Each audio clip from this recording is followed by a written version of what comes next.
Hello everyone, here we go with demonstrasi kontekstual topik 2, pembelajaran sosial emosional.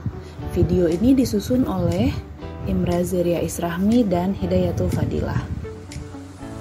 Pertama, kita akan melihat tantangan bagi guru untuk menjadi contoh atau teladan khususnya dalam hal sosial emosional. Tantangan dalam mengenali diri dan emosi dirinya sendiri dalam menghadapi setiap masalah dan karakter peserta didik yang berbeda.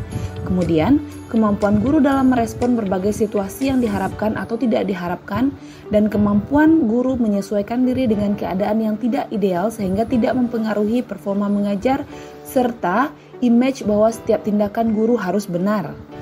Selanjutnya kita akan melihat kasus yang pernah saya alami berdasarkan uraian sebelumnya ketika mengamati proses belajar mengajar yang pernah saya ikuti. Yang pertama, saya pernah mendapatkan guru yang sering membandingkan peserta didik sehingga menurunkan motivasi peserta didik dalam belajar.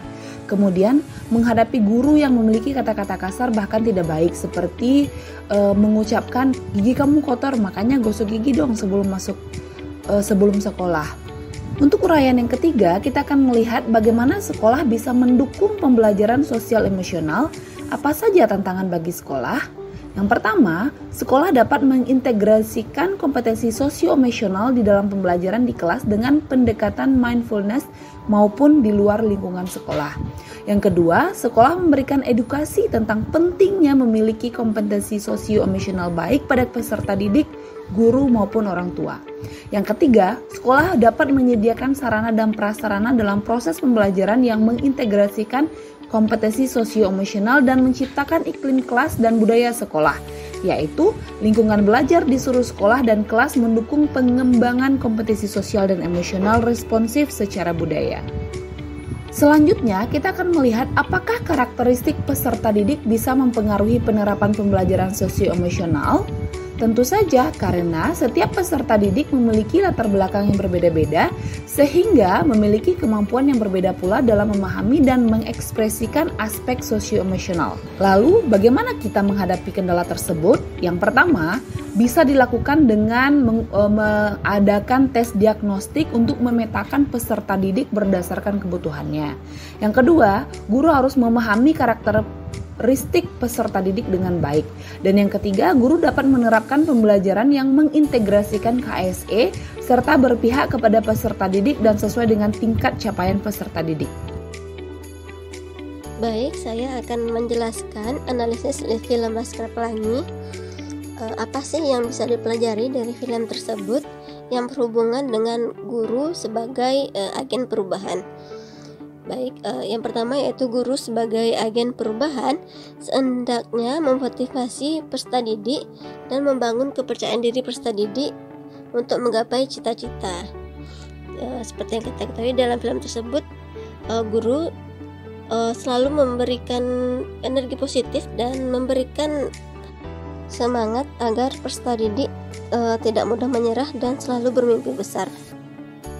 Lalu, guru memberikan kesempatan yang sama pada peserta didik untuk bermimpi besar. Jadi semua murid diperlakukan sama, walaupun murid tersebut berasal dari latar belakang yang berbeda-beda. Lalu, apa yang bisa dipelajari dari film tersebut dan apa hubungannya dengan pembelajaran sosio-emosional? Yang pertama yaitu guru memiliki semangat, optimisme, dan berdedikasi tinggi dalam mendidik dan serta memotivasi peserta didik untuk terus berusaha walaupun banyak kendala yang dihadapi seperti kendala ekonomi, keluarga, dan sebagainya. Lalu guru memahami kendala atau kesulitan yang sedang dihadapi oleh peserta didik tersebut. Lalu guru menghargai perbedaan latar belakang sosial dan ekonomi peserta didik, dan semua peserta didik diperlakukan sama dan memperoleh hak yang sama dalam pendidikan. Lalu guru menggunakan strategi belajar yang memotivasi peserta didik untuk mengembangkan kreativitas seperti membuat buku tulis dari sampul kaleng bekas. Sebagai guru, penting untuk mendorong peserta didik untuk berpikir kreatif dan inovatif dalam pembelajaran. Lalu apa hubungannya dengan pembelajaran sosio-emosional? Tentu saja ada hubungannya, yaitu yang pertama, guru menanamkan nilai kerja keras, kerjasama, dan saling menghargai kepada peserta didik, yang untuk menanamkan pemikiran bahwa kesulitan yang kita hadapi akan terasa ringan jika dipikul bersama-sama. Lalu guru memberikan energi positif dan motivasi agar peserta didik terus semangat belajar dan bermimpi besar.